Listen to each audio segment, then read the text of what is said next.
Hello. Alam nyo, gusto ko lang i-share sa inyo yung nararamdaman ko kasi iyak ako ng iyak nung isang araw pa kasi yung isang rescue dog ko na si Robin namatay. The funny thing is, it's always me who would be able to feel that something is very wrong. Pero sa kanila, akala nila wala lang yung mga kasama ko. I don't blame them though kasi normally, alam kasi ng mga hayop na alaga ninyo kung sino yung nanay, kung sino pwede nilang pagsabihan. So ako po, naramdaman ko kaagad yun. Wala na po yun. Nung isang araw pa. Si Robin, tapos kanina po,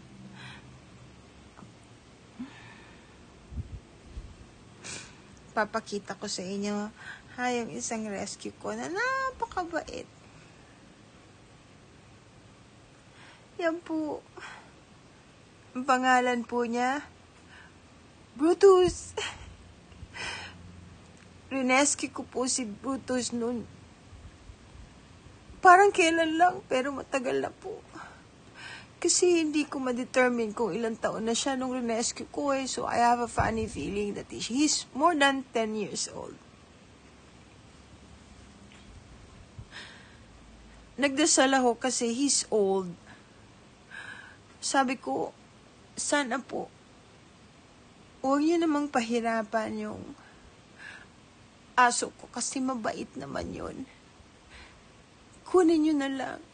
Kasi alam nyo, hirap na siya eh. Binubuhat na namin. Pinapainom ng tubig using a syringe. Yung bang old age, hindi na siya makalakad, may arthritis. Tapos nagkasipon. Yun lang po. Eh, ilang araw din po yun. Kaya hindi ko po maintindihan yung nararamdaman ko kasi masaya ako na hindi na siya naghihirap. Pero, ang lungkot-lungkot na wala na si Brutus. He's a very good boy. Alam niyo yun? Nung rinescue ko yung ganito, tumawag po sa akin ng isang gabi yung isang mahilig din sa hayop. Sabi sa akin, merong isang nakakita doon sa isang tricycle driver na hinulog yung aso habang umuulan ang lakas-lakas doon po sa isang subdivision. Tapos pagbalik nila, after so many hours na umuulan pa rin, nakita nila yung aso, kutkot ng kutkot, naghahanap ng masisilungan, parang may bagyo, sabi nila. Malaki daw po yung aso. Hindi na nila alam kung saan nila ilalagay. Tinatanong ako kung gusto ko siyang i-rescue. Hindi naman po ako nag-atubili. Sabi ko, sige kunin ninyo, dali ninyo sa akin. Yung pala, bulldog po siya na maraming galis. Kawawa naman, halos buong balat niya may galis. Buti na lang po, kahit papano, meron naman po akong konting pera. Pinavet ko po. Ilang buwan po yun na pinavet ko.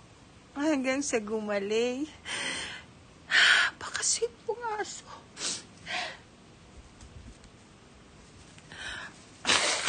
Excuse me po. Hindi siya marunong magalit si Brutus. Alam niyo, lahat po ng dumadating na bagong rescue, kahit tuta, siya ay nag-aalaga, siya ay nagsasalubong. Hindi siya nangaano ng tao. Nakakamiss lang. Ewan ko po kung ganyan din kayo sa hayop ninyo. Ako kasi po naintindihan ko sila. Tsaka bigay din po sila sa atin ng Diyos. Tsaka wala pong kapantay magmahal ang mga aso. Kahit sinong nagmamahal sa inyo, hindi mapapantayan po ang loyalty at saka pagmamahal ng aso. Kahit po asawa ninyo, pag dumadating kayo sa bahay, hindi iikot ang puwet na natataranta. Dahil masayang Bumalik ka. Kahit wala ka pang 30 minutos dun sa labas, pagbalik mo, ang saya-saya na nila. Ang aso po, walang hinihingi, kundi yung pagmamahal ninyo, yung pansinin lang ninyo. Hindi po nagpapabili ng cellphone, hindi nagpapabili ng damit. Papasukin nyo lang sa bahay.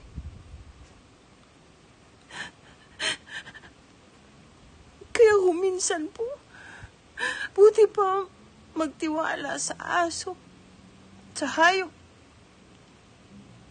kesa sa tao. Masakit po aminin. Pasensya na po kayo. Ganito po ako talaga magmahal sa mga hayop.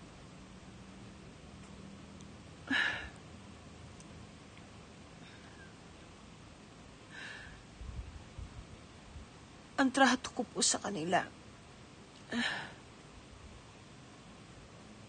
hindi hayop. Lahat po nang nawala sa aking hayop, namatay mula bata ako. Pag nagdadasal ako, sinasama ko sa panalangin ko, kinakamusta ko sila. Kahit po yung unang aso ko, hindi ko po yan nalilimot. Ganun po ako magmahal.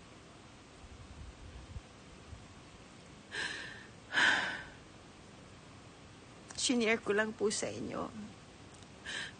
Kayo pong nandito sa TikTok na palaging umaasa at humihiling sa akin na ipagdasal ko kayo.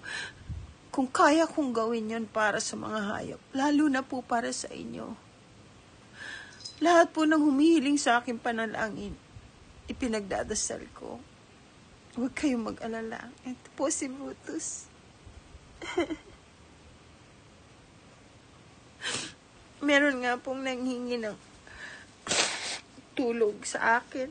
Nasa abroad, nag-message. Kawawa naman. Hindi niya maintindihan bakit siya may sakit. Feeling niya mamamatay na siya. Kawawang kawawa. Kasi wala naman po siyang masyadong pera. Hindi naman siya makakauwi.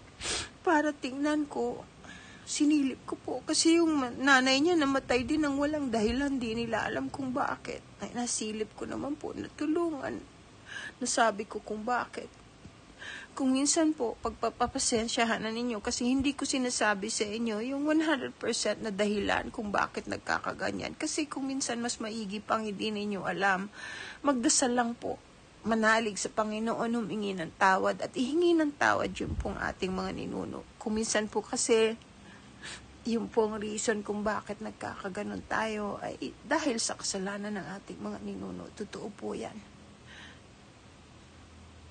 Lahat ng bagay ay may dahilan. Lahat. Wag po kayong mag-alala. Nandito lang ako. Hanggang kaya ko kayong tulungan. Hanggang kaya ko kayong ipagdasal. Pagdadasal ko po kayo. God bless everyone. Mahalin po ninyo yung mga hayop na alaga ninyo, ha? Yung akin po, tinatali ko lang kapag ka meron pong papasok sa bahay na natatakot sa aso. Pero basically, lahat po yan walang tali. Yung iba, yung maliliit, katabi ko matulog. Sige po. I love you po sa inyong lahat. God bless everyone and I bless even your pets. Bye po.